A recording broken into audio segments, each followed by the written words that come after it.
ಹೇಳಬೇಕು. 7 बातें हमने देख ली. ಇವತ್ತು 7 ಕಾರ್ಯಗಳನ್ನು ನೋಡಿದ್ದೇವೆ. इंसाफ के लिए पुकारने वाले हो जाओ, ನ್ಯಾಯಕ್ಕಾಗಿ ಬೇಡುವವರಾಗಬೇಕು, गुनाह से तौबा करने वाले हो जाओ, ಪಾಪಗಳಿಗಾಗಿ ಪಶ್ಚಾತ್ತಾಪ ಪಡಬೇಕು, खुदा के हुजूर पाक जिंदगी बिताने वाले हो जाओ, ದೇವರ ಸಾನ್ನಿಧ್ಯದಲ್ಲಿ ಪರಿಶುದ್ಧವಾದವನ್ನು खुदा ಜೀವಿತವನ್ನು की ಜೀವಿಸಿರಿ, वफादारी पर भरोसा रखने वाले हो जाओ, ದೇವರ ನಂಬಿಕೆಯ ಮೇಲೆ ಭರವಸೆ ಇಡಿರಿ, खुदा के घर से यानी खुदा के बच्चों से मोहब्बत करने वाले हो जाओ, ದೇವರ ಆಲಯ ಅಂದರೆ ದೇವರ ಮಕ್ಕಳ ಮೇಲೆ ಪ್ರೀತಿ ಇಡುವವರಾಗಿರಿ, गंदे लोगों से दूर रहने वाले हो जाओ, ಕೆಟ್ಟ ಜನರಿಂದ ನಾವು ದೂರವಾಗಿರಬೇಕು, आखिरकार खुदा के कामों को ऐलानिया तौर पर दूसरों को बताने वाले हो जाओ. ಕೊನೆಯದಾಗಿ ದೇವರು ಮಾಡಿದ ಮಹತ್ ಕಾರ್ಯಗಳ ಕುರಿತಾಗಿ ಬೇರೆಯವರಿಗೆ ನಾವು ಹೇಳುವ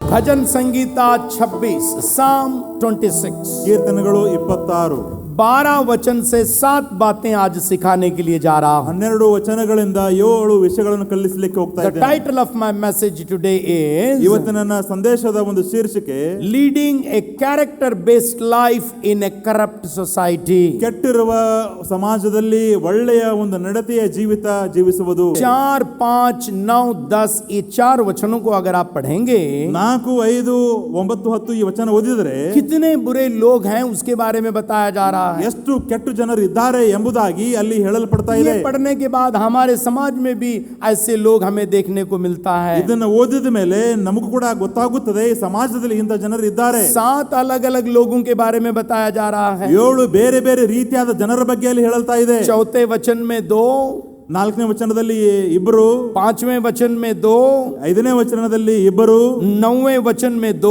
9ನೇ ವಚನದಲ್ಲಿ 2, 10वें वचन में 1. 10ನೇ ವಚನದಲ್ಲಿ ಒಬ್ಬ. हाँ, वैसे अब तकरीबन 7 अलग अलग लोगों के बारे में बताया जा रहा है. ಹೆಚ್ಚು ಕಡಿಮೆ 7 ಜನರ ರೀತಿಯ ವಿಷಯದ ಬಗ್ಗೆ ಅಲ್ಲಿ ಹೇಳಲ್ಪಡ್ತಾ ಇದೆ. ऐसे लोग हमें देखने को मिलता है. ಅಂತ ಜನರು ನಾವು ನೋಡಲಿಕ್ಕೆ ನಮಗೆ ಸಿಗುತ್ತಾರೆ. दगाबाजों के बारे में बताया जा रहा है. ಅಲ್ಲಿ ಮೋಸ ವಂಚನೆ ಮಾಡುವವರ ಬಗ್ಗೆ ಹೇಳ್ತಾ ಇದೆ. रियाकार यानी हिपोक्रेट्स के बारे में बताया जा रहा है. ಕಪಟಿಗಳ ಬಗ್ಗೆ ಅಲ್ಲಿ ಹೇಳ್ತಾ ಇದ್ದಾನೆ. बदकारों यानी इविल डूअर्स के बारे में बताया जा रहा ಕೆಟ್ಟ है. ಕಾರ್ಯವನ್ನು ಮಾಡುವ ಜನರ ಬಗ್ಗೆ ಅಲ್ಲಿ ಹೇಳ್ತಾ ಇದ್ದಾನೆ. ठट्टाबाज शरीर यानी विकेट लोगों के बारे में बताया जा रहा है. ದುರ್ಜನರ ಬಗ್ಗೆ ಅಲ್ಲಿ ಹೇಳ್ತಾ ಇದ್ದಾನೆ. 5वें वचन में गुनहगारों के बारे में बताया जा रहा है. 5ನೇ ವಚನದಲ್ಲಿ ಒಂದು ಅಪರಾಧಿಗಳ ಬಗ್ಗೆ ಪಾಪಿಗಳ ಬಗ್ಗೆ ಹೇಳ್ತಾ ಇದ್ದಾನೆ. खूनखोर मर्डरर के बारे में बताया जा रहा है. ಅಲ್ಲಿ ಕೊಲೆಗಾರರ ಬಗ್ಗೆ ಆತನ ಹೇಳ್ತಾ ಇದ್ದಾನೆ. 10वें वचन में रिश्वत देने वालों के बारे में, लेने वालों के बारे में बताया जा रहा है. 10ನೇ ವಚನದಲ್ಲಿ ಲಂಚ ಕೊಡುವವರು ತೆಗೆದುಕೊಳ್ಳುವುದರ ಬಗ್ಗೆ ಹೇಳ್ತಾ ಇದ್ದಾನೆ. ऐसे बुरे समाज के एक तस्वीर यहाँ नजर आ रही है. ಇಲ್ಲಿ ಒಂದು ಲೋಕದ ಒಂದು ಕೆಟ್ಟ ಚಿತ್ರವನ್ನು ಆತನು ತೋರಿಸ್ತಾ ಇದ್ದಾನೆ. ऐसे लोग हमें देखने को मिलता है. ಅಂತ ಜನರು ನಮಗೆ ಕಾಣಿಸಲಿಕ್ಕೆ ಇಲ್ಲಿ 4 वचन में हम ऐसे पढ़ते हैं, 4ನೇ ವಚನದಲ್ಲಿ ಹೀಗೆ ಓದುತ್ತೇವೆ. ऐ खुदा मुझे दगाबाजों की सोबत में न बिठा. बहुत सारे लोग दगाबाज हैं, डिसीवर हैं, उन धोखेबाज हैं, उनके साथ में नहीं जाना चाहता. ನಾನು ಕುಟಿಲ ಸ್ವಭಾವಗಳ ಸಹವಾಸ ಮಾಡುವವನಲ್ಲ, ಕಪಟಿಗಳನ್ನು ಸೇರುವವನಲ್ಲ. ऐसे दगाबाज लोग हैं, ಇಂತ ಒಂದು ಮೋಸ ವಂಚನೆ ಮಾಡುವ ಜನರಿದ್ದಾರೆ, धोखा देने वाले लोग हैं. ಮೋಸ ಮಾಡುವ ಜನರಿದ್ದಾರೆ. याकूब के बारे में आपको मालूम है, ಯಾಕೋಬನ ಬಗ್ಗೆ ನಮಗೆ ಗೊತ್ತು. उसके पिताजी को उसने धोखा दिया, ಅವನ ತಂದೆಗೆ ಅವನು ಮೋಸ ಮಾಡಿದ, उसके भाई को उसने धोखा दिया. ಅವನ ಸಹೋದರನಿಗೆ ವಂಚನೆ ಮಾಡಿದ. कितना खराब लगा हुआ होगा. ನೋಡ್ರಿ ಅವ್ರಿಗೆ ಎಷ್ಟು ಕೆಟ್ಟ ಅನಿಸಿರಬಾರದು. अपना बेटा ही बाप को धोखा दे रहा है. ಅವರ ಸ್ವಂತ ಮಗನೇ ತಂದೆಗೆ ವಂಚನೆ ಮಾಡ್ತಾ अपना ಇದ್ದಾನೆ. खास भाई अपने भाई को धोखा दे रहा है. ಅವನ ಒಬ್ಬ ಸ್ವಂತ ಸಹೋದರ ಇನ್ನು ತನ್ನ ಸ್ವಂತ ಸಹೋದರನಿಗೆ ಮೋಸ ಮಾಡ್ತಾ ಇದ್ದಾನೆ. कितना ठेस पहुंच जाती है, ನೋಡ್ರಿ ಎಷ್ಟು ನೋವು ಉಂಟಾಗುತ್ತದೆ, कितना दर्द हो जाता है. ಎಷ್ಟು ಒಂದು ನೋವು ಉಂಟಾಗುತ್ತದೆ. जब कोई हमें धोखा दे देता है बहुत खराब लगता है. ಯಾರಾದರೂ ನಮಗೆ ಮೋಸ ವಂಚನೆ ಮಾಡಿದ್ರೆ ಬಹಳ ಕೆಟ್ಟ ಅನಿಸುತ್ತದೆ. किसी को हम कॉन्ट्रैक्ट दिए हैं तो धोखा दे दिया, खराब लग जाता है. ಯಾರಿಗಾದ್ರೂ ಏನಾದ್ರೂ ಕೆಲಸದ ಕಾಂಟ್ರಾಕ್ಟ್ ಕೊಟ್ಟರೆ ಅವರು ಮೋಸ ಮಾಡಿಬಿಟ್ರೆ ನಮಗೆ ಕೆಟ್ಟ ಅನಿಸುತ್ತದೆ. हमारे चर्च के एक फैमिली किसी को कॉन्ट्रैक्टर का घर का कॉन्ट्रैक्ट दिए थे. ನಮ್ಮ ಸಭೆಯ ಒಬ್ಬ ವಿಶ್ವಾಸಿಗಳು ಅವರ ಮನೆ ಕಟ್ಟುವುದಕ್ಕಾಗಿ ಒಂದು ಕಾಂಟ್ರಾಕ್ಟ್ ಕೊಟ್ಟಿದ್ದರು. उसने बड़ा धोखा दे दिया. ಅವನು ಅವರಿಗೆ ದೊಡ್ಡ ಮೋಸ ಮಾಡಿದ. पुलिस केस हो गया, ಪೊಲೀಸ್ ಕೇಸ್ ಆಯಿತು, कोर्ट को चले गए, ಕೋರ್ಟಿಗೆ ಹೋದರು, इनके पैसे भी गए, ಅವರ ಹಣವೂ ಕೂಡ ಹೋಯಿತು, नाम भी गया, ಹೆಸರು ಹೋಯಿತು, भागा दौड़ी भी हो गई. ಆ ಕಡೆ ಈ ಕಡೆ ಓಡಾಡಬೇಕಾಯಿತು. ऐसे धोखाबाज लोग हैं. ಇಂತ ಮೋಸ ಮಾಡುವ ಜನರಿದ್ದಾರೆ. लेकिन परमेश्वर का वचन कहता है, ಆದರೆ ದೇವರ ವಾಕ್ಯ ನಮಗೆ ಹೇಳುತ್ತದೆ, धोखेबाजों के बीच में हम धोखेबाज होना नहीं चाहिए. ಮೋಸಗಾರರ ಮಧ್ಯದಲ್ಲಿ ನಾವು ಮೋಸಗಾರರಾಗಬಾರದು. हमें उठकर निकलना चाहिए. चाहिए। ನಾವು ಅಲ್ಲಿಂದ ಹೊರಗಡೆ ಬರಬೇಕು. धोखेबाज को खुद एक दिन धोखा मिलेगा। ಮೋಸಗಾರರಿಗೆ ಅವರಿಗೆ ಒಂದು ದಿನ ಮೋಸವಾಗುತ್ತದೆ. याकूब की जिंदगी आपको मालूम है, ಯಾಕೋಬನ ಜೀವಿತ ನಿಮಗೆ ಗೊತ್ತು. दूसरों को धोखा दिया उसने, ಅವನು ಬೇರೆಯವರಿಗೆ ಮೋಸ ಮಾಡ್ತಾ लेकिन ಇದ್ದ. धोखा खुद खाना पड़ा। ಆದ್ರೆ ಅವನಿಗೆ ಮೋಸವಾಯಿತು. धोखा देने वाला धोखा जरूर खाएगा। ಯಾರು ಮೋಸ ಮಾಡುತ್ತಾರೋ ಅವರಿಗೆ उसके ಮೋಸವಾಗುತ್ತದೆ. बाद रियाकारों के बारे में बताया जा रहा है, जो हिपोक्रेट्स और प्रिटेंडर कहा जाता है। ಅದಾದ ಮೇಲೆ ಕಪಟಿಗಳ ಬಗ್ಗೆ, ಕುಟಿಲ ಸ್ವಭಾವಗಳ ಬಗ್ಗೆ ಹೇಳ್ತಾ ಇದ್ದಾನೆ. मतलब दिखाते एक हैं और करते एक हैं। ಇದರ ಅರ್ಥ ತೋರಿಸುವುದು ಒಂದು, ಮಾಡುವುದು ಒಂದು. मतलब हिपोक्रेट्स हैं और कपटिಗಳು। ಅವರು ಕಪಟಿಗಳಾಗಿದ್ದಾರೆ. फरीसियों के बारे में हमें पढ़ते हैं, ಫರಿಸಾಯರ ಬಗ್ಗೆ ನಾವು ಓದುತ್ತೇವೆ. मत्ती सुसमाचार 23वें अध्याय में अगर आप पढ़ेंगे, ಮತ್ತಾಯನ ಬರೆದ ಸುವಾರ್ತೆ 23ನೇ ಅಧ್ಯಾಯ ಓದಿದರೆ तकरीबन 8 दफा यीशु मसीह बार बार ऐसे कहते सुने हैं। ಯೇಸು ಸ್ವಾಮಿ ಅವರು ಹೆಚ್ಚು ಕಡಿಮೆ 8 ಸಲ ಹೇಳಿದ್ದಾರೆ. उर्दू में ऐसे लिखा हुआ है, ಉರ್ದುನಲ್ಲಿ ಹೀಗೆ ಬರೆದಿದೆ, अफसोस अफसोस अफसोस अफसोस। कन्नड़ा में उसको अय्यो अय्यो अय्यो कहा गया है। ಕನ್ನಡದಲ್ಲಿ ನೋಡುವಾಗ ಅದಕ್ಕೆ ಅಯ್ಯೋ ಅಯ್ಯೋ ಅಯ್ಯೋ ಎಂಬುದಾಗಿ ಹೇಳಲ್ಪಟ್ಟಿದೆ. यीशु मसीह बड़े बड़े नाराज हो गए, ಯೇಸು ಸ್ವಾಮಿಗೆ ಬಹಳ ನೋವು ಉಂಟಾಯಿತು. अय्यो अय्यो कह रहे ಅವರು हैं। ಅಯ್ಯೋ ಅಯ್ಯೋ ಎಂಬುದಾಗಿ हमारे ಹೇಳ್ತಾರೆ. कर्नाटका में अय्यो हम उस वक्त कहते हैं जब कोई मर जाता है। ಕರ್ನಾಟಕದಲ್ಲಿರುವ ಜನರು ಯಾವಾಗ ಅಯ್ಯೋ ಅನ್ನುತ್ತಾರೆ ಅಂತ ಹೇಳಿದ್ರೆ ಯಾರಾದರೂ ಸತ್ತು ಹೋದಾಗ, जब हम रियाकारी जिंदगी बिताने वाले हो जाते हैं, ಯಾವಾಗ ನಾವು ಕಪಟ ಒಂದು ಜೀವಿತವನ್ನು ಜೀವಿಸುತ್ತೇವೆ, बाहर एक अंदर एक, ಹೊರಗಡೆ ಒಂದು ಒಳಗಡೆ ಒಂದು, दिखावा एक और अंदरूनी दूसरा, ತೋರಿಸುವುದು ಒಂದು ಅಂತರಂಗದಲ್ಲಿ ಒಂದು, शोरूम एक गुडाउन दूसरा,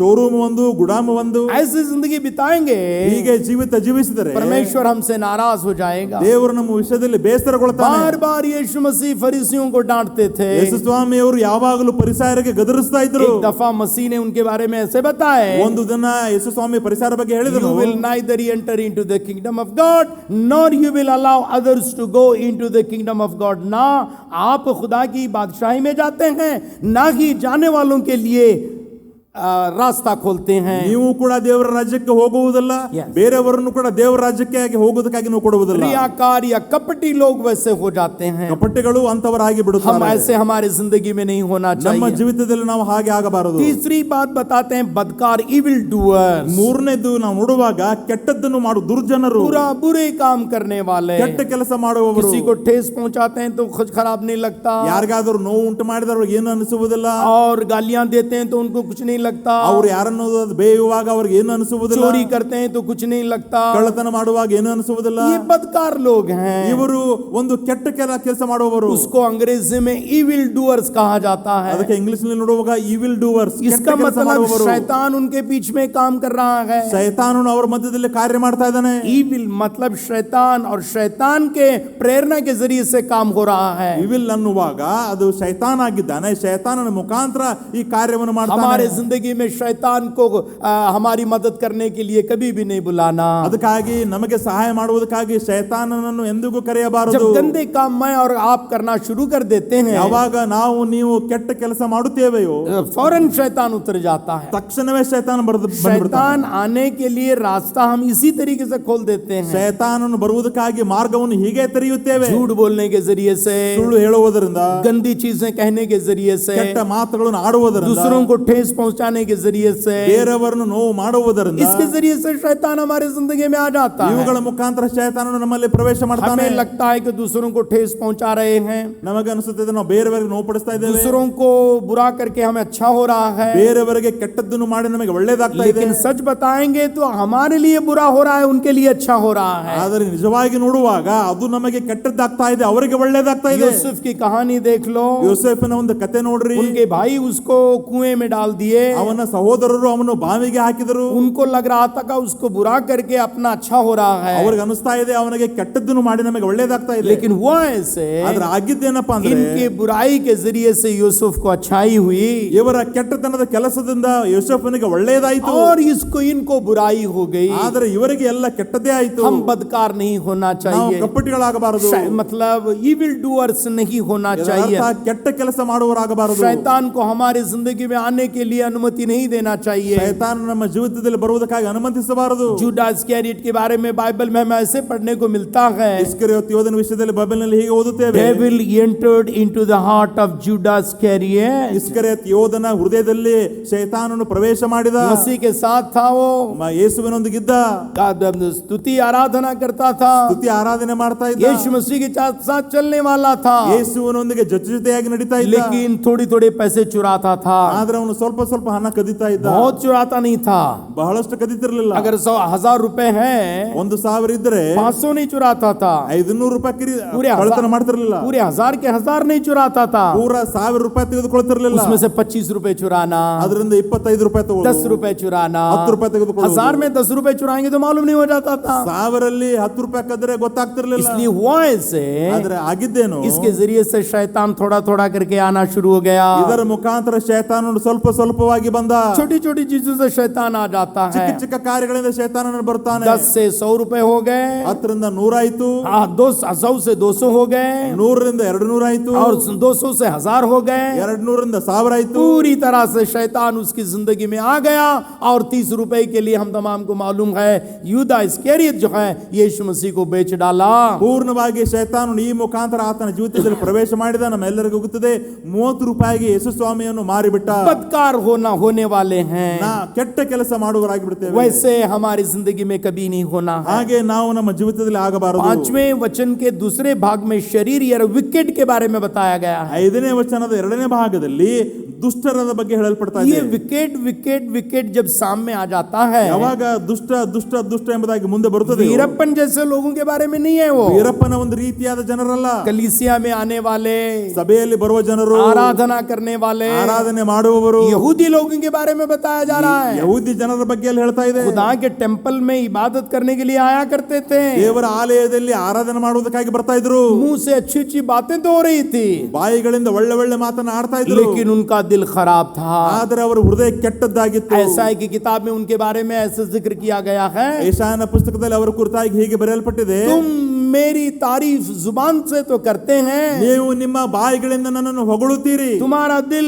मुझसे बहुत दूर गया है। ಆದರೆ ನಿಮ್ಮ ಹೃದಯ ನನ್ನಿಂದ ಬಹಳಷ್ಟು जब ದೂರವಿದೆ. हमारा दिल खुदा से दूर हो जाता है, ಯಾವಾಗ ನಮ್ಮ ಹೃದಯ ದೇವರಿಂದ ದೂರವಾಗುತ್ತದೆ, इसका मतलब ये हुआ कि शैतान उस घर में प्रवेश हो जाता है। ಇದರ ಅರ್ಥ ಶೈತಾನನು ಅವರ ಮನೆಯಲ್ಲಿ ಪ್ರವೇಶ ಮಾಡಿದ್ದಾನೆ. वैसे लोगों को विकेट विकेट विकेट उर्दू में शरीर शरीर शरीर कहा गया है। ಅದಕ್ಕಾಗಿ ಇಂಥ ಜನರಿಗೆ ಬೈಬಲ್ನಲ್ಲಿ ನೋಡುವಾಗ ದುಷ್ಟರು ದುಷ್ಟರು ದುಷ್ಟರು ಅಂದಿದ್ದಾರೆ. एक बार मुझे डर हो जाता है, ಒಂದೊಂದು ಸಲ ನನಗೆ ಭಯವಾಗುತ್ತದೆ. जब मैं खुदा से दूर हो जाता हूँ, ನಾನು ದೇವರಿಂದ ಯಾವಾಗ ದೂರವಾಗುತ್ತೇನೋ, परमेश्वर के वचन से दूर हो जाता हूँ, ದೇವರ ವಾಕ್ಯದಿಂದ ದೂರವಾಗುತ್ತೇನೆ, प्रार्थना से दूर हो जाता हूँ, ಪ್ರಾರ್ಥನೆಯಿಂದ ದೂರವಾಗುತ್ತೇನೆ. कहीं ऐसा न हो जाए कि शैतान मेरे दिल में दिल घर करना शुरू कर दे। ಹೀಗೆ ಮಾಡುವುದರಿಂದ ಶೈತಾನನ ನನ್ನ ಮನೆಯಲ್ಲಿ ನನ್ನ ಹೃದಯದಲ್ಲಿ ಪ್ರವೇಶ ಮಾಡಬಾರದು. शरीर विकेट के बारे में बताया जा रहा है, ಶರೀರ ಅಂತ ಹೇಳುವಾಗ ಅದು ದುಷ್ಟತನ, ಕೆಟ್ಟತನ. सो दगाबाजों के बारे में बताया जा रहा है, ಮೋಸಗಾರರ ಬಗ್ಗೆ ಹೇಳ್ತಾ ಇದೆ. रियाकार यानी हिपोक्रिट्स के बारे में बताया जा रहा है, ಕಪಟಿಗಳ ಬಗ್ಗೆ ಅಲ್ಲಿ ಹೇಳಲ್ಪಡ್ತಾ ಇದೆ. बदकार यानी इविल डूअर्स के बारे में बताया जा रहा है, ಕೆಟ್ಟ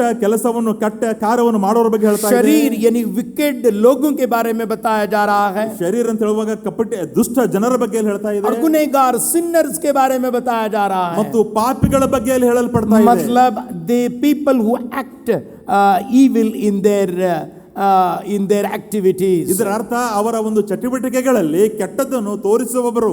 और उसके बाद 6ठे वचन में खून और मर्डरर्स के बारे में बताया जा रहा है, 6ನೇ ವಚನದಲ್ಲಿ ನೋಡುವಾಗ ಕೊಲೆಗಾರರ ಬಗ್ಗೆ ಮಾತಾಡ್ತಾ और ಇದ್ದಾರೆ. 10वें वचन में रिश्वत लेने वालों के बारे में बताया जा रहा 10ನೇ है। ವಚನದಲ್ಲಿ ಲಂಚ ಕೊಡುವವರು, ಲಂಚ ತೆಗೆದುಕೊಳ್ಳುವವರ ಬಗ್ಗೆ ಹೇಳ್ತಾ चंद ಇದೆ. विश्वासी बारों की बात दे रहा हूँ, वो बड्डी से पैसे देते हैं, ಕೆಲವು ವಿಶ್ವಾಸಿಗಳ ಬಗ್ಗೆ ನಾನು ಕೇಳಿದ್ದೇನೆ, ಕೆಲವು ಹಣವನ್ನು ಬಡ್ಡಿಗೆ ಕೊಡುತ್ತಾರೆ, वो भी रिश्वत है। ಅದು ಕೂಡ ಲಂಚವಾಗಿದೆ. बाइबल हमें बताती है ಬೈಬಲ್ ನಮಗೆ ಹೇಳುತ್ತದೆ, बड्डी से पैसा ना ही लेना और ना देना है। मैं ಬಡ್ಡಿಯಿಂದ ನಾವು ಹಣ ತೆಗೆದುಕೊಳ್ಳಬಾರದು, ಹಣವನ್ನು ಕೊಡಬಾರದು. आप पूछेंगे तो बैंक का मैं लोन कर रहा हूँ, क्या कर रहा हूँ पास्टर जी? ನೀವು ಕೇಳಬಹುದು, ನನಗೆ ಪಾಸ್ಟರ್ ಅವರೇ ಬ್ಯಾಂಕ್ ನಿಂದ ನಾನು ಲೋನ್ ತೆಗೆದುಕೊಂಡಿದ್ದೇನಲ್ರಿ. लेजिटिमेट जो है हम कर सकते हैं मेरे प्यारों, ಯಾವುದು ಸರಿಯಾಗಿದೆಯೋ ನ್ಯಾಯಯುತವಾಗಿದೆಯೋ ಅದನ್ನು ನಾವು ಮಾಡಬಹುದು. लेकिन इलीगल हमारे जिंदगी में नहीं करना है। ಆದ್ರೆ ಅನ್ಯಾಯವಾದ ಒಂದು ರೀತಿಯಿಂದ ನಾವು ಅದನ್ನ ಮಾಡಬಾರದು. सुबह रिश्वत लेना, रिश्वत देने के बारे में जब बताया जा रहा है, ತಿಳಿದುಕೊಳ್ಳ್ರಿ, ಲಂಚ ತೆಗೆದುಕೊಳ್ಳುವುದು ಕೊಡುವುದರ ಬಗ್ಗೆ ಯಾವಾಗ ಹೇಳ್ತಾ ये ಇದೀವಿ, इलीगल कामों के बारे में बताया जा रहा है. ಇದು ಒಂದು ಅನ್ಯಾಯವಾಗಿ ಮಾಡುವಂತ ಒಂದು ಕೆಲಸದ ಬಗ್ಗೆ ये ಹೇಳ್ತಾ ಇದೆ. रिश्वत लेना, रिश्वत देना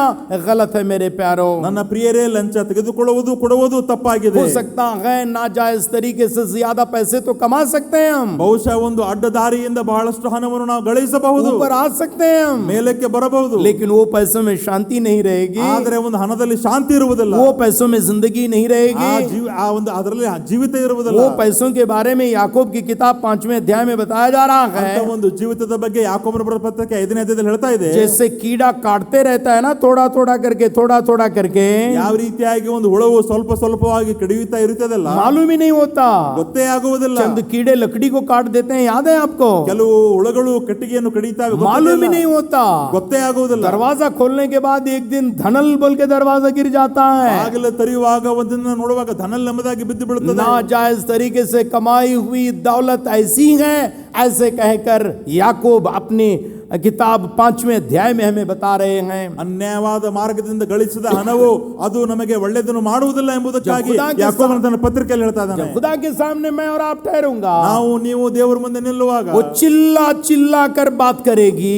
ಅದು ಕೂಗಿ ಕೂಗಿ ಮಾತನಾಡುತ್ತದೆ. यही बात याकूब हमें बता रहे ಈ हैं. ಒಂದು ಮಾತನ್ನು ಯಾಕೋಬನು ಹೇಳ್ತಾ ऐसी ಇದ್ದಾನೆ. जिंदगी बिताने वाले न बने. ಇಂತಹ ಜೀವಿತವನ್ನು ನಾವು ಜೀವಿಸಬಾರದು. 7 अलग अलग लोगों के बारे में बता रहे हैं. 7 ಬೇರೆ ಬೇರೆ ರೀತಿಯ ಜನರ ಬಗ್ಗೆ ಹೇಳ್ತಾ ಇದ್ದಾನೆ. धोखा देने वालों के बारे में, ಮೋಸ ಮಾಡುವವರ ಬಗ್ಗೆ, कपटी यानी रियाकारों के बारे में, ಕಪಟಿ ಜನರ ಬಗ್ಗೆ, और बदकार इविल डूअर्स के बारे में, ಮತ್ತು ಕೆಟ್ಟ ಕೆಲಸ ಮಾಡುವವರ ಬಗ್ಗೆ, विकेट दुष्ट लोगों के बारे में, ದುಷ್ಟ ಜನರ ಬಗ್ಗೆ ಹೇಳ್ತಾ ಇದ್ದಾನೆ. पापी यानी गुनहगारों के बारे में, ಪಾಪಿಗಳ ಬಗ್ಗೆ ಅವನು ಹೇಳ್ತಾ ಇದ್ದಾನೆ. खूनखोर मर्डरर्स के बारे में, ಕೊಲೆಗಾರರ ಬಗ್ಗೆ ಹೇಳ್ತಾ और ಇದ್ದಾನೆ. उसके बाद रिश्वत लेने वाले देने वालों के बारे में. ಅದಾದ್ಮೇಲೆ ಲಂಚ ತೆಗೆದುಕೊಳ್ಳುವವರು ಕೊಡುವವರ ಬಗ್ಗೆ ಹೇಳ್ತಾ ಇದ್ದಾನೆ. ऐसे लोग समाज में हैं, ಇಂಥ ಜನರು ಸಮಾಜದಲ್ಲಿ ಇದ್ದಾರೆ. ऐसे लोगों से समाज बर्बाद हो जाता है. ಇಂಥ ಜನರಿಂದ ಸಮಾಜವು ಹಾಳಾಗುತ್ತದೆ. हम सवाल पूछ सकते हैं, पास्टर ऐसे लोगों के बीच में मैं रह रहा हूं, कैसे मैं एक ईमानदारी जिंदगी गुजार सकता हूं? ನೀವು ಈ ರೀತಿಯಾಗಿ ಪ್ರಶ್ನೆ ಮಾಡಬಹುದು, ಪಾಸ್ಟರ್ ಅವರೇ, ಇಂಥ ಕೆಟ್ಟ ಜನರ ಮಧ್ಯದಲ್ಲಿ ನಾವು ವಾಸ ಮಾಡ್ತಾ ಇದ್ದೇವೆ,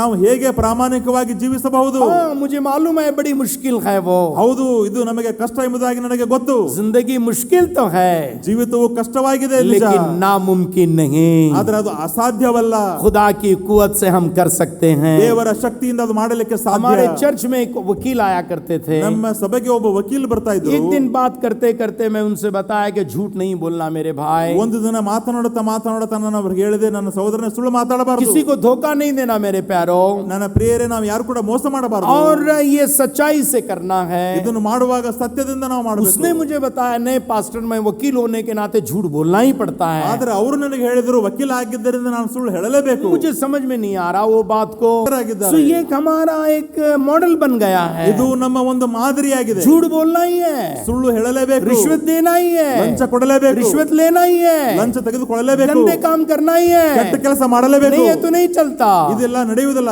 मैं उनको पूछा, महात्मा गांधी जी कैसे एडवोकेट बने फिर?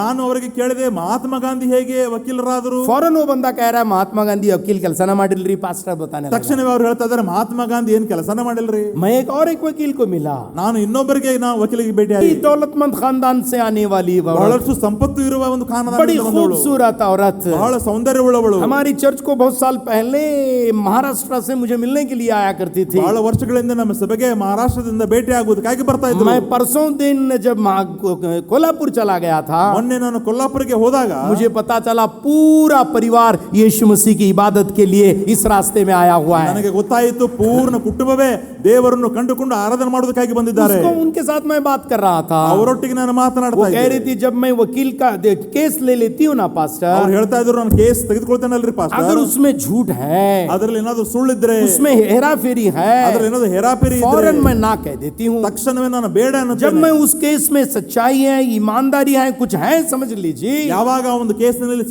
ಒಂದು ಪ್ರಾಮಾಣಿಕತೆ ಸತ್ಯ ಇದ್ರೆ, मैं हार भी क्यों ना जाऊंगी, उस केस को लेने के लिए मैं तैयार ನಾನು हूँ. ಸೋತರು ಕೂಡ ಪರವಾಗಿಲ್ಲ, ಪರವಾಗಿಲ್ಲ ಆ ಕೇಸ್ ತೆಗೆದುಕೊಳ್ತೇನೆ. 1 घंटा बैठ के उसके और उसके पति के साथ बैठ के मैं प्रार्थना कर रहा था जब मैं कोल्हापुर चला गया. ನಾನು ಕೊಲ್ಲಾಪುರದಲ್ಲಿದ್ದಾಗ 1 ಗಂಟೆ ಅವರೊಂದಿಗೆ ಅವರ ಗಂಡನೊಂದಿಗೆ ಕೂತ್ಕೊಂಡು ಪ್ರಾರ್ಥನೆ मेरा ಮಾಡ್ತಾ दिल ಇದ್ದೆ. खुशी से उमड़ रहा था. ನನ್ನ ಹೃದಯ ಸಂತೋಷದಿಂದ ಉಕ್ಕುತ್ತಾ ಇತ್ತು. मेरे प्यारे भाई और बहनों, मैं क्या बताने की कोशिश कर रहा हूं आपको? ನನ್ನ ಸಹೋದರ ಸಹೋದರಿ ನಿಮಗೆ ಏನು ಹೇಳಲು ಬಯಸ್ತಾ ಇದ್ದೇನೆ? हम सच्चे बने, ನಾವು ಸತ್ಯವಂತರಾಗಬೇಕು, ईमानदार बने, ಪ್ರಾಮಾಣಿಕರಾಗಬೇಕು, सही रास्ते पर जाने वाले बने. ಸರಿಯಾದ ಮಾರ್ಗದಲ್ಲಿ ಹೋಗಬೇಕು. शैतान को हमारे जिंदगी में आने के लिए इनडायरेक्ट भी रास्ता खोलने वाले न बने. ಶೈತಾನ ನಮ್ಮ ಜೀವಿತದಲ್ಲಿ ಬರುವುದಕ್ಕಾಗಿ ಅನೇರವಾದ ಮಾರ್ಗವನ್ನು ಕೂಡ ತೆರೆಯಬಾರದು. ईमानदारी से जीना शुरू करेंगे ना, ಯಾವಾಗ ನಾವು ಪ್ರಾಮಾಣಿಕವಾಗಿ ಜೀವಿಸುತ್ತೇವೆ ಅಲ್ಲ, 5 रुपए से 5000 वो बना देगा. 5 ರೂಪಾಯಿದಿಂದ 5,000 ಮಾಡ್ತಾನೆ. 5 रोटियों से 5000 लोगों को मसीह ने खाना खिलाया. 5 ರೊಟ್ಟಿಗಳಿಂದ 5,000 ಜನರಿಗೆ ಯೇಸು ಸ್ವಾಮಿ ಊಟ चलिए ಕೊಟ್ಟರು. ऐसे लोगों के बीच में हमें कैसे जीना है? ಬನ್ನಿರಿ ಇಂಥ ಜನರ ಮಧ್ಯದಲ್ಲಿ ಹೇಗೆ ಜೀವಿಸಬೇಕು. 7 लोगों के बारे में बताया. 7 ಜನರ ಬಗ್ಗೆ ನಾನು ಹೇಳಿದ್ದೇನೆ. 7 चीजें हमें करना है. ನಾವು 7 ಕಾರ್ಯಗಳನ್ನು ಮಾಡಬೇಕು. आप कहेंगे कि पास्टर 1 घंटा और आपको चाहिए.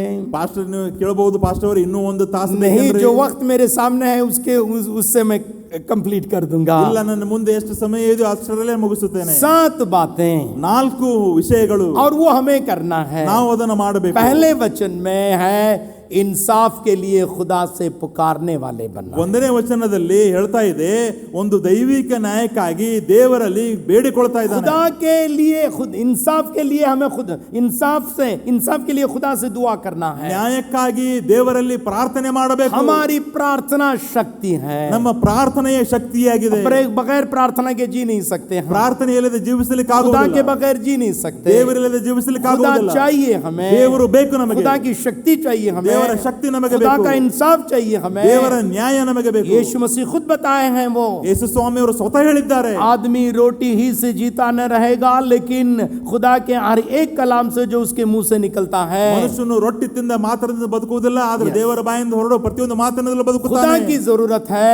ದೇವರ ಅವಶ್ಯಕತೆ खुदा ಇದೆ. के इंसाफ की जरूरत ದೇವರ है. ನ್ಯಾಯ ನಮಗೆ ಬೇಕು. पहले वचन में उस इंसाफ के लिए पुकार रहा है. 1ನೇ ವಚನದಲ್ಲಿ ಒಂದು ನ್ಯಾಯಕ್ಕಾಗಿ ಕೂಗುತ್ತಾ ಇದ್ದಾನೆ. खुदावंद मेरा इंसाफ कर, ಯೆಹೋವನೇ ನನಗೋಸ್ಕರ ನ್ಯಾಯವನ್ನು क्योंकि मैंने ನಿರ್ಣಯಿಸು. पाक जिंदगी गुजारी है. ಯಾಕಂತ ಹೇಳಿದ್ರೆ ನಾನು ನಿರ್ದೋಷಿಯಾಗಿ ನಡೆದುಕೊಂಡಿದ್ದೇನೆ. मैं पाक जिंदगी गुजार रहा हूँ, ನಾನು ಪರಿಶುದ್ಧವಾದ ಜೀವಿತ ನಡೆಸ್ತಾ लेकिन ಇದ್ದೇನೆ. बेइंसाफी मेरे खिलाफ ऐ मौला हो रही है. ಆದರೆ ದೇವರ ನನ್ನ ವಿರುದ್ಧವಾಗಿ ಅನ್ಯಾಯವಾಗ್ತಾ ಇದೆ. मेरी इल्तिजा, मेरी दुआ, मेरी प्रार्थना आपसे है कि तू मेरा इंसाफ कर. ದೇವರ ನನ್ನ ಪ್ರಾರ್ಥನೆ, ನನ್ನ ಭಿನ್ನ ಇದಾಗಿದೆ, ನನಗೆ ನ್ಯಾಯವನ್ನು ಕೊಡು. ये हमारी दुआ होना चाहिए. ಇದು ನಮ್ಮ ಪ್ರಾರ್ಥನೆ ಆಗಬೇಕು. प्रार्थना में शक्ति है ಪ್ರಾರ್ಥನೆಯಲ್ಲಿ ಶಕ್ತಿ ಇದೆ. जो मामूली तरीके से हो नहीं सकता ना. ಯಾವುದು ಸಾಧಾರಣವಾಗಿ ಆಗುವುದಿಲ್ಲವಲ್ಲ. खुदा हमारे जिंदगी में बड़े बड़े कार्य कर देता है. ದೇವರು ನಮ್ಮ ಜೀವಿತದಲ್ಲಿ ದೊಡ್ಡ ದೊಡ್ಡ ಕಾರ್ಯಗಳನ್ನು ಮಾಡುತ್ತಾನೆ. मेथोडिस्ट चर्च से एक फैमिली यहाँ आती है. ಮೆಥೋಡಿಸ್ಟ್ ಚರ್ಚದಿಂದ ಒಂದು ಕುಟುಂಬ ಇಲ್ಲಿ ಬರುತ್ತದೆ. वो हमारे चर्च के मेंबर नहीं है, ಅವರು ನಮ್ಮ ಸಭೆಯ ಸದಸ್ಯರಲ್ಲ, लेकिन प्रार्थना के लिए आते हैं. ಆದ್ರೆ ಪ್ರಾರ್ಥನೆಗಾಗಿ ಬರುತ್ತಾರೆ. कुछ कोर्ट केस हो गया था, ಏನು ಅವರಿಗೆ ಕೋರ್ಟ್ ಕೇಸ್ ಆಯಿತು. यहाँ प्रार्थना के लिए आया करते थे, ಇಲ್ಲಿ ಪ್ರಾರ್ಥನೆಗಾಗಿ ಬರ್ತಾ ಇದ್ರು. और उसके बाद उनके वकील इनके वकील मिलकर बातचीत कर रहे थे. ಆಮೇಲೆ ಅವರ ವಕೀಲ್ ಇವರ ವಕೀಲ್ ಸೇರಿ ಮಾತಾಡ್ತಾ ಇದ್ರು. उनके वकील इनको वकील इनके वकील को बता रहे थे, ಅವರ ಬೇರೆಯವರ ವಕೀಲ್ ಇವರಿಗೆ ಹೇಳ್ತಾ, ಇವ್ರ ವಕೀಲ್ ಹೇಳ್ತಾ ಇದ್ದಾನೆ, 30 लाख रुपए दे देंगे तो केस हम विथड्रॉ करेंगे. 30 ಲಕ್ಷ ರೂಪಾಯಿ ಕೊಟ್ರೆ ನಾವು ಕೇಸ್ ಹಿಂದೆ वो ತೆಗೆದುಕೊಳ್ತೇವೆ. आके मुझसे बताने लगे. ಅವರು ಬಂದು ನಮಗೆ ಹೇಳಿದ್ರು. हम प्रार्थना करना शुरू कर दिए. ನಾವು ಅವರಿಗಾಗಿ ಪ್ರಾರ್ಥನೆ केस ಮಾಡಿದ್ವಿ. के ऊपर केस होने लगा. ಕೇಸ್ ಮೇಲೆ ಕೇಸ್ ಆಯಿತು. दिनों गुजरने लगे. ದಿನಗಳು ಕಳೆದವು. चंद साल गुजरने के बाद ಕೆಲವು ವರ್ಷಗಳು ಕಳೆದ ಮೇಲೆ 2 साल पहले हमें खबर मिली 2 ವರ್ಷಗಳಿಂದ ನಮಗೆ ಗೊತ್ತಾಯಿತು, वो केस इनके फेवर में परमेश्वर कर दिया. ಆ ಒಂದು ಕೇಸ್ ಇವರ ಪರವಾಗಿ ಆಯಿತು. हंसते हुए रोते हुए यहाँ अपनी कार लेके हमारे घर के दरवाजे के सामने आ ಅವರು गए. ನಗುತ್ತಾ ಅಳುತ್ತಾ ನಮ್ಮ ಮನೆ ಬಾಗಿಲಿನಲ್ಲಿ ಬಂದರು. और मैंने उनको बताया, ನಾನು ಅವರಿಗೆ ಹೇಳಿದೆ, मेरी प्रार्थना की शक्ति के जरिए से नहीं, ಇದು ನನ್ನ ಪ್ರಾರ್ಥನೆ ಶಕ್ತಿಯಿಂದ ಆಗಿದ್ದಲ್ಲ, तुम्हारी भक्ति की वजह से हुआ ನಿಮ್ಮ है. ಒಂದು ಭಕ್ತಿಯಿಂದ ಆಗಿದೆ. भक्ति में शक्ति है, ಭಕ್ತಿಯಲ್ಲಿ ಶಕ್ತಿ ಇದೆ. इसलिए इंसाफ करने वाला खुदा हमारे लिए है. ಅದಕ್ಕಾಗಿ ನ್ಯಾಯ ಮಾಡುವುದಕ್ಕಾಗಿ ದೇವರು ನಮ್ಮೊಂದಿಗೆ ಇದ್ದಾನೆ. सबसे पहली बात, इंसाफ करने वाले खुदा से पुकारने वाले होना चाहिए. ಅದಕ್ಕಾಗಿ ಮೊದಲನೇದಾಗಿ ನ್ಯಾಯವನ್ನು ಮಾಡುವ ದೇವರಿಗಾಗಿ ನಾವು ಕೂಗಬೇಕು. दूसरी बात, ಎರಡನೇದು, हमारे गुनाहों का, गलती का पश्चाताप करना है. ನಾವು ನಮ್ಮ ಪಾಪಕ್ಕಾಗಿ ನಾವು ಪಶ್ಚಾತ್ತಾಪ ಪಡಬೇಕು. हम भी गलती करते हैं, ನಾವು ಕೂಡ ತಪ್ಪು ಪಾಪಗಳನ್ನು ಮಾಡ್ತೇವೆ. दगाबाजों के बारे में हम देखें, ಮೋಸಗಾರರ ಬಗ್ಗೆ ನಾವು ನೋಡಿದ್ದೇವೆ, रियाकारों के बारे में हमने देख लिया, ಕಪಟಿಗಳ ಬಗ್ಗೆ ನಾವು ನೋಡಿದ್ದೇವೆ, बदकारों के बारे में हमने देख लिया, ದುಷ್ಟ ಜನರ ಬಗ್ಗೆ ನಾವು ನೋಡಿದ್ದೇವೆ, दुष्ट के बारे में हमने देख लिया, ದುಷ್ಟರ ಬಗ್ಗೆ ನಾವು ನೋಡಿದ್ದೇವೆ, गुनहगारों के बारे में हमने देख लिया. ಪಾಪಿಗಳ ಬಗ್ಗೆ ನಾವು ನೋಡಿದ್ದೇವೆ. लेकिन थोड़ी थोड़ी हम में भी रहती है. ಆದರೆ ಸ್ವಲ್ಪ ಸ್ವಲ್ಪ ನಮ್ಮಲ್ಲಿ ಕೂಡ ಇರುತ್ತದೆ. लेकिन छठे वचन में प्रार्थना ऐसी है, 6ನೇ ವಚನದಲ್ಲಿ ಪ್ರಾರ್ಥನೆ ಇದಾಗಿದೆ, ऐ खुदा बेगुनाह से जीने के लिए मेरे गुनाह को तू माफ कर दे, ಯೆಹೋವನೇ ನಿಷ್ಕಳಂಕಳಾಗಿ ಜೀವಿಸುವುದಕ್ಕಾಗಿ ನನ್ನ ಪಾಪಗಳನ್ನು ಕ್ಷಮಿಸು, मेरे गुनाहों को माफ कर दे. ನನ್ನ ಪಾಪಗಳನ್ನು ಕ್ಷಮಿಸು. याकूब की किताब में ऐसे बताया जा रहा है, ಯಾಕೋಬನ ಪತ್ರಿಕೆಯಲ್ಲಿ ಹೀಗೆ खुदा ಬರೆಯಲ್ಪಟ್ಟಿದೆ, के नजदीक आप आओ, खुदा आपके नजदीक आ जाएगा. ದೇವರ ಬಳಿಗೆ ಬನ್ನಿರಿ, ದೇವರು ನಿಮ್ಮ ಹತ್ತಿರ ಬರುತ್ತಾನೆ. अपने हाथों को धो लो, ನಿಮ್ಮ ಕೈಗಳನ್ನು जुबान ತೊಳೆದುಕೊಳ್ಳಿರಿ, को धो लो, ಬಾಯನ್ನು ತೊಳೆಯಿರಿ, अपने आप को पाक कर लो. ನಿಮ್ಮನ್ನೇ ನೀವೇ ಶುದ್ಧಿ जब ಮಾಡಿಕೊಳ್ಳಿರಿ. कहीं जाकर खुदा तुम्हारे जिंदगी में बरकत की बारिश बरसाने वाला हो जाएगा. ಆವಾಗ ದೇವರು ನಿಮ್ಮ ಜೀವಿತದಲ್ಲಿ ಆಶೀರ್ವಾದ ಮಳೆಯನ್ನು हमारी ಸುರಿಸುತ್ತಾನೆ. गलतियों का इकरार करना है, ನಮ್ಮ ಪಾಪಗಳನ್ನು ಒಪ್ಪಿಕೊಳ್ಳಬೇಕು. ये नहीं कहना कि मैं पवित्र हूँ, ಈಗ ಹೇಳಬಾರದು ನಾನು ಪವಿತ್ರನಾಗಿದ್ದೇನೆ, मैं चर्च को जाता हूँ, ನಾನು ಚರ್ಚೆಗೆ ಹೋಗ್ತೇನೆ, वो भी मुल्ला की चर्च को जाता हूँ, ಅದು ಕೂಡ ಮುಲ್ಲಾಗ್ ಚರ್ಚೆಗೆ मैं ಹೋಗ್ತೇನೆ, बहुत पवित्र हूँ. ನಾನು ಬಹಳ ಪವಿತ್ರ. ये गलत बात है. ಇದು हम ತಪ್ಪಾಗಿದೆ. तमाम गुनहगार हैं, ನಾವೆಲ್ಲರೂ ಪಾಪಿಗಳು, जाने अनजाने गलती कर देते हैं. ತಿಳಿದು ತಿಳಿಯದೆ ನಾವು ಪಾಪಗಳನ್ನು मैं ಮಾಡ್ತೇವೆ. यहाँ बड़े बड़े बातें मेरे बारे में एक बार कह देता हूँ, तो लेकिन अंदर ही अंदर डर लगता है ಕೆಲವು मुझे. ಸರ್ತಿ ಇಲ್ಲಿಂದ ನಾನು ದೊಡ್ಡದಾಗಿ ನಾನು ಗುರುತಾಗಿ ಹೇಳ್ತೇನೆ, ಆದ್ರೆ ಇಲ್ಲಿ ನನಗೂ ಕೂಡ हम ಭಯವಾಗುತ್ತದೆ. तमाम गुनहगार हैं. ನಾವೆಲ್ಲರೂ ಪಾಪ हम ಮಾಡುವವರು. जाके खुदा के हुजूर में जाके माफी मांगना है. ನಾವು ಹೋಗಿ ದೇವರ ಸಾನ್ನಿಧ್ಯದಲ್ಲಿ ಕ್ಷಮಾಪಣೆ ऐ ಕೇಳಬೇಕು. खुदा मेरे गुनाहों को माफ कर. ಓ ದೇವರೇ ನನ್ನ ಪಾಪಗಳನ್ನು ಕ್ಷಮಿಸು. छठे वचन में यही काम कर रहे हैं ये सामिस्ट.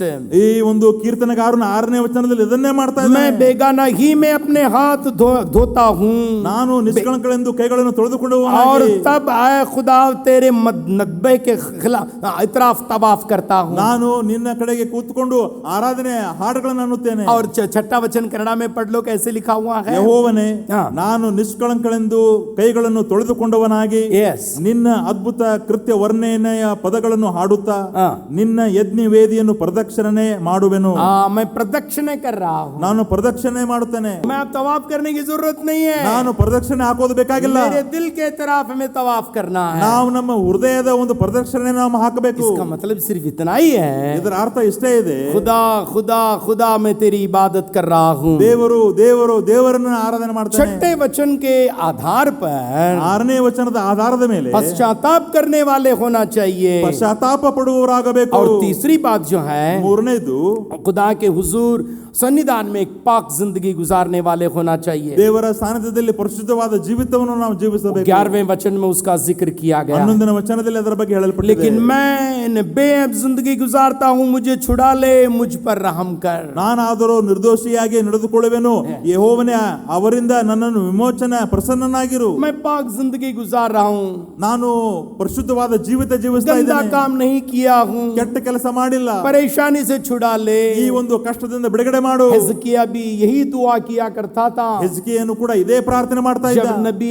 ऐसाया हिजकिया के पास पहुंचा, ಯಾವಾಗ ಈ ಒಂದು ಯೆಶಾಯನು ಪ್ರವಾದಿ ಯೆಶಾಯನು ಹಿಜ್ಕೀಯನ ಬಳಿಗೆ ಹೋದನು, ऐसा ने बताया ಯೆಶಾಯನು ಹೇಳಿದ, तू मरने के लिए तैयार हो, मरने वाला है, ನೀನು ಈಗ ಸಾಯುವುದಕ್ಕಾಗಿ ಇದೆ, इसलिए तू तैयार हो जा, ಅದಕ್ಕಾಗಿ ನೀನು ಸಿದ್ಧನಾಗು, तेरे घराने को तैयार कर. ನಿನ್ನ ಮನೆತನವನ್ನು ಸಿದ್ಧಪಡಿಸು. फौरन इसको बहुत दर्द आ गया, ತಕ್ಷಣವೇ ಅವನಿಗೆ ಬಹಳ ನೋವಾಯಿತು, दुख से भर गया, ದುಃಖದಿಂದ ತುಂಬಲ್ಪಟ್ಟ और दीवार की तरफ मुड़ गया ಮತ್ತು ಗೋಡೆಗೆ ತಿರುಗಿಕೊಂಡ और प्रार्थना करना शुरू कर ಮತ್ತು दिया. ಪ್ರಾರ್ಥನೆ ಮಾಡಲು ऐ ಪ್ರಾರಂಭ ಮಾಡಿದ. खुदा मैं तेरे सामने पाक जिंदगी गुजारा हूँ, ಓ ದೇವರೇ, ನಾನು ಪರಿಶುದ್ಧವಾದ ಜೀವಿತ ಜೀವಿಸಿದ್ದೇನೆ, बता मुझे कौन कौन सी गलतियां मैंने की है. ನಾನು ಯಾವುದೆಲ್ಲ ಪಾಪ ಮಾಡಿದ್ದೇನೆ ಹೇಳು. आज मैं पश्चाताप कर रहा हूँ, ಇವತ್ತು ನಾನು ಪಶ್ಚಾತ್ತಾಪ मेरी ಪಡುತ್ತೇನೆ, जिंदगी को बदल रहा हूँ, ನನ್ನ ಜೀವಿತವನ್ನು ಬದಲಾವಣೆ तेरे ಮಾಡುತ್ತೇನೆ, हुजूर में मैं पाक जिंदगी गुजारा हूँ. ನಿನ್ನ ಒಂದು ಸಾನ್ನಿಧ್ಯದಲ್ಲಿ ಪವಿತ್ರ ಜೀವಿತ ಜೀವಿಸಿದ್ದೇನೆ. गिड़गिड़ाकर दुआ करना शुरू कर दिया, ಆತನು ಅಳುತ್ತಾ ಗೋಳಾಡುತ್ತಾ ಪ್ರಾರ್ಥನೆ ಮಾಡಿದ, रो रो के प्रार्थना करने लगा. ಅಳುತ್ತಾ ಪ್ರಾರ್ಥನೆ ಮಾಡಿದ. खुदा खुद जाहिर हो गया और कहने लगा,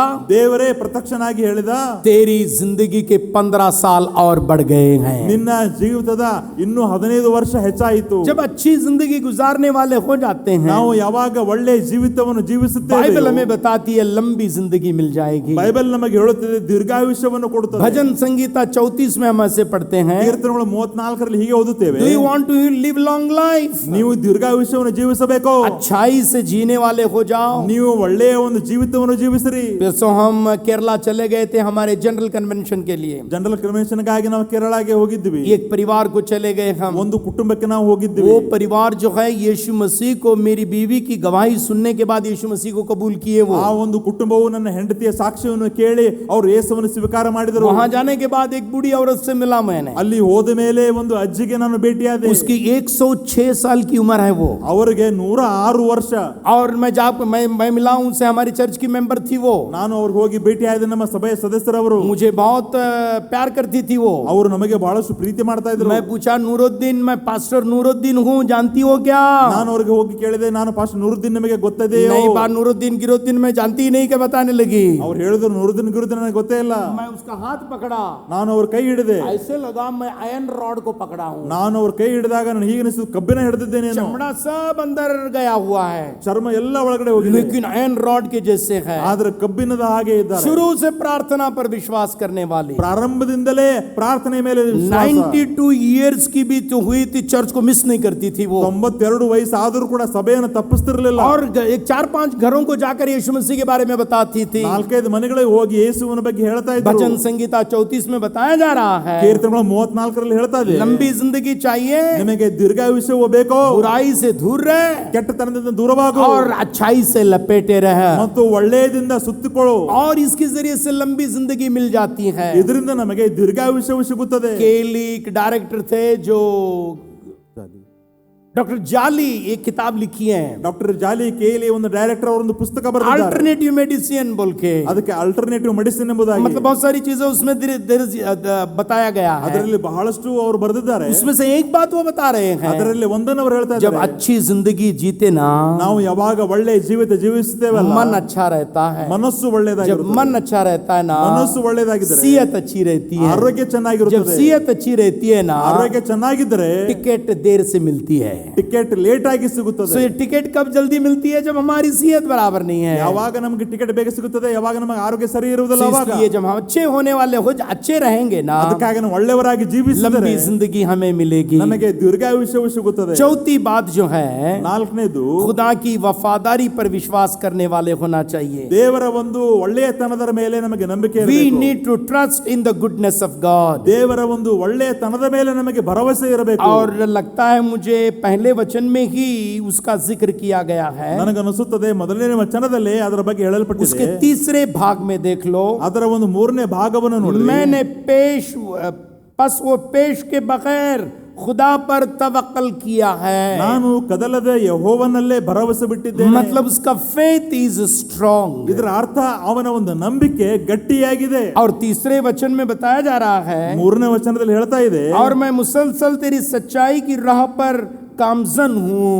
ನಿನ್ನ ಸತ್ಯದಲ್ಲೇ ನಡೆದುಕೊಂಡಿದ್ದೇನೆ. मतलब he is trusting in the faithfulness of God. ಇದರ ಅರ್ಥ ದೇವರ ಒಂದು ನಂಬಿಕಸ್ಥೆಯ ಮೇಲೆ ಅವನಿಗೆ ಭರವಸೆವಿದೆ. पहले और तीसरे वचन को जोड़कर पढ़ेंगे, ಒಂದು ಮತ್ತು ಮೂರನೇ ವಚನ ಜೋಡಿಸಿ ಓದಿದರೆ his faith is not shaken. ಆತನ ನಂಬಿಕೆ ಅಲಗಾಡ್ತಾ ಇಲ್ಲ. Do you know why?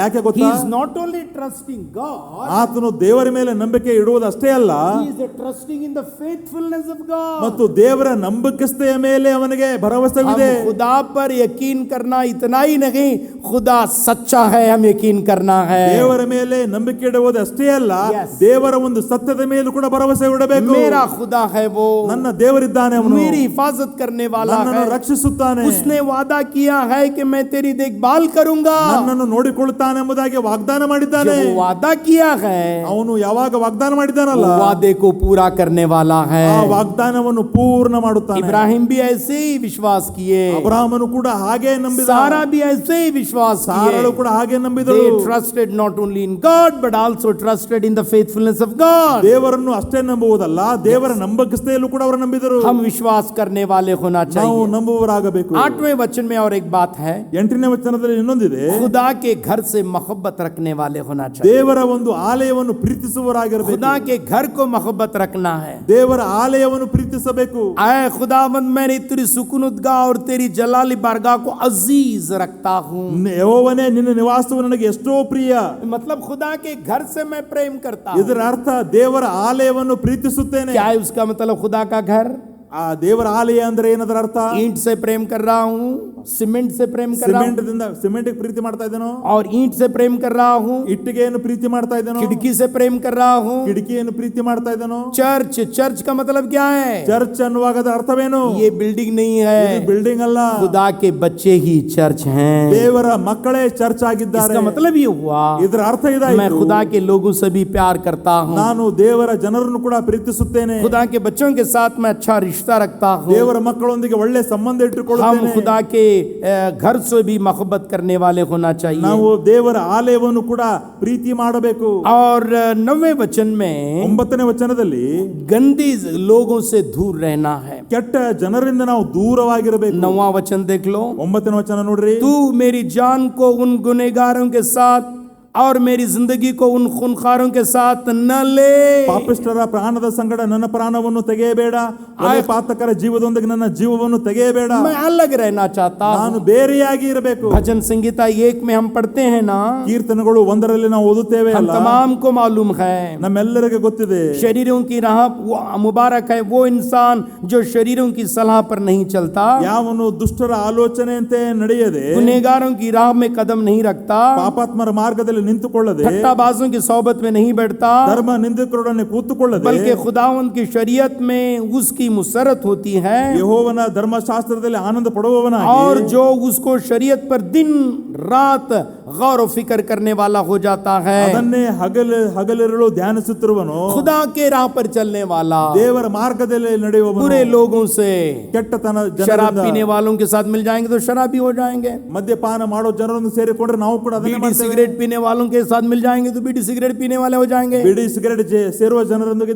ನಾವು ಅದನ್ನೇ पान ಮಾಡ್ತೇವೆ. पराग तंबाकू खाने वालों के साथ मिल जाएंगे तो वैसे ही हो जाएंगे, ಪಾನ್ ಪರಾಗ ತಂಬಾಕು ತಿನ್ನುವ ಜನರೊಂದಿಗೆ ನಾವು ಕೂಡ ಹಾಗೆ झूठ बोलने ಆಗ್ಬಿಡ್ತೇವೆ. वालों के साथ झूठ बोलने लगेंगे, ಸುಳ್ಳು ಜನರು ಹೇಳೋರೊಂದಿಗೆ ನಾವು ಹಾಗೆ ಬಿಡ್ತೇವೆ. गालियां देने वालों के साथ गालियां देंगे, ಬೈಗಳನ್ನು ಬೈವರ ಜನರೊಂದಿಗೆ ನಾವು ಬೈಗಳನ್ನು चंद ಬೈತೇವೆ. विश्वासियों की जुबान से गंदे लफ्ज आते हुए मैं सुना हूं, ಕೆಲವು ವಿಶ್ವಾಸಗಳ ಬಾಯಿಯಿಂದ ಕೆಟ್ಟು ಪದಗಳನ್ನು ನಾನು ಕೇಳಿದ್ದೇನೆ. बात करते कहते कह रहे हैं, ಮಾತಾಡುತ್ತಾ ಹೇಳ್ತಾರೆ, ऐसे कह रहे हैं, ऐसे बोल रहे हैं, ಏನು ಎಂಬುದಾಗಿ ಹೇಳಿ ಕೆಟ್ಟ ಮಾತುಗಳನ್ನು तुम्हें ಆಡ್ತಾರೆ. मालूम होगा क्या कह रहे हैं वो ನಿಮಗೆ ಗೊತ್ತಾಗ್ತದೆ ಅವ್ರು ಏನು वो ऐसे ಹೇಳ್ತಾರೆ. लोगों के साथ रह के वही वैसी जुबान आ गई। ಬೇರೆಯವರೊಂದಿಗೆ ಇದ್ದು ನಮಗೂ ಕೂಡ ನಮ್ಮ ಮಾತು ಹಾಗೆ वैसे लोगों ಆಗುತ್ತದೆ. से मैं आज बताना चाहता हूँ, ಅಂತ ಜನರು ನಾನು ಇವತ್ತು ಹೇಳ್ತೇನೆ, आप 9वें वचन को पढ़ लें, ನೀವು 9ನೇ ವಚನವನ್ನು वहाँ ಓದಿರಿ. दुआ की जा रही है, ಅಲ್ಲಿ ಹೀಗೆ ಪ್ರಾರ್ಥನೆ ಇದೆ, गुनहगारों के साथ मुझे न ले, ಪಾಪಿಗಳೊಂದಿಗೆ ನನ್ನ ತೆಗೆದುಕೊಳ್ಳಬೇಡ, बदकारों के साथ मुझे न ले, ಕೊಲೆಗಾರರೊಂದಿಗೆ ಸೇರಿಸಬೇಡ, मैं एक अच्छा इंसान बनूं, ನಾನು ಒಬ್ಬ ಒಳ್ಳೆಯ ವ್ಯಕ್ತಿ बुरे ಆಗಬೇಕು, लोगों से हटकर जीने वाला हो जाऊं। ಕೆಟ್ಟ ಜನರಿಂದ ನಾನು ಬೇರೆಯಾಗಿ ಜೀವಿಸಬೇಕು. क्या उसका मतलब एक दूसरी कॉलोनी बनाएंगे क्या? ಇದರ ಅರ್ಥ ನಾವು ಬೇರೆ ಕಾಲೋನಿ ಕಟ್ಟಬೇಕೇನು? नहीं, ಇಲ್ಲ, बुरे लोगों के साथ रहना है हमें। ಕೆಟ್ಟ ಜನರೊಂದಿಗೆ ಸಹವಾಸ ಇರಬೇಕು. यीशु मसीह गुनहगारों का दोस्त कहकर बुलाया गया, ಯೇಸು ಸ್ವಾಮಿ ಅವರನ್ನು ಪಾಪಿಗಳ ಸ್ನೇಹಿತನೆಂಬುದಾಗಿ उनके ಕರೆದಿದ್ದಾರೆ. साथ रहता था, ಅದು ಅವರೊಂದಿಗೆ ಇರ್ತಾ ಇದ್ದ, उनके साथ खाता था, ಅವರೊಂದಿಗೆ ಊಟ ಮಾಡ್ತಾ ಇದ್ದ, उनके साथ बातचीत करता था, ಅವರೊಂದಿಗೆ ಮಾತನಾಡ್ತಾ ಇದ್ದ, उनको अच्छाई देता था, उनसे बुराई नहीं लेता था। ಅವರಿಗೆ ಒಳ್ಳೆಯದನ್ನು ಕೊಡ್ತಾ ಇದ್ದ, ಕೆಟ್ಟದ್ದನ್ನು ತೆಗೆದುಕೊಳ್ತಿರಲಿಲ್ಲ. इसीलिए यीशु मसीह बताए कि आप जमीन के नमक बन जाओ, ಅದಕ್ಕಾಗಿ ಯೇಸು ಸ್ವಾಮಿ ಹೇಳಿದ್ದಾರೆ, ನೀವು ಭೂಮಿಗೆ ಉಪ್ಪಾಗಿರ್ರಿ, दुनिया के नूर बन जाओ। ನೀವು ಲೋಕಕ್ಕೆ ಬೆಳಕಾಗಿರ್ರಿ. अंधेरे में जाने के बाद बहुत अंधेरा था, मैं भी अंधेरा बन गया बोल के रोशनी कभी नहीं कहती, ಕತ್ತಲೆಯಲ್ಲಿ ಹೋದ ಮೇಲೆ ಕತ್ತಲೆ ಬಹಳಷ್ಟು ಇತ್ತು ಎಂಬುದಾಗಿ ಬೆಳಕು ಎಂದಿಗೂ ಹೇಳುವುದಿಲ್ಲ. और कहते नहीं मैं बहुत अंधेरा था इसलिए मेरा उजाला चला गया, मैं अंधेरा बन गया। ಅದಕ್ಕಾಗಿ ಬಹಳ ಕತ್ತಲಿತ್ತು, ನಾನು ಬೆಳಕು ಹೋಗ್ಬಿಡ್ತು, ಕತ್ತಲೆ ಹೆಚ್ಚಾಗಿತ್ತು ಎಂಬುದಾಗಿ ಅದು ಹೇಳುವುದಿಲ್ಲ. ऐसा उजाला कभी नहीं कहता, ಹೀಗೆ ಬೆಳಕು ಎಂದಿಗೂ ಹೇಳುವುದಿಲ್ಲ. कितना भी अंधेरा क्यों ना हो, ಎಷ್ಟೇ ಕತ್ತಲೆ ಇರಲಿ, कितनी भी छोटी उजाला क्यों ना हो, ಎಷ್ಟೇ ಒಂದು ಚಿಕ್ಕ ಬೆಳಕಿರಲಿ, उजाला अंधेरे को दौड़ा देगा।